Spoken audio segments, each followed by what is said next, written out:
ये road नाचरी tunnel से लेकर अप्रॉक्सीमेट 1 किलोमीटर का रोड जो बटोत की तरफ जा रहा है, इतनी इसकी खस्ता हालत है और कोई भी एडमिनिस्ट्रेशन की तरफ से इस रोड पे ध्यान नहीं दे पा रहा है।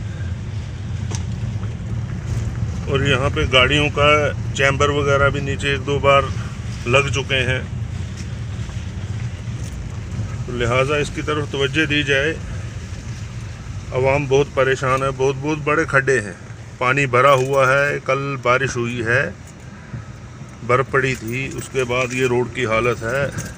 और अमूमन ये ऐसे खड्डों में जो पानी भरा है ना हो तो बहुत बड़े ये खड्डे हैं जहाँ पे आम आदमी जो है वो गाड़ी भी नहीं चला पाता है। प्राइवेट गाड़ियाँ, छोटी गाड़ियों की तो यहाँ पर बहुत बुरी हालत है।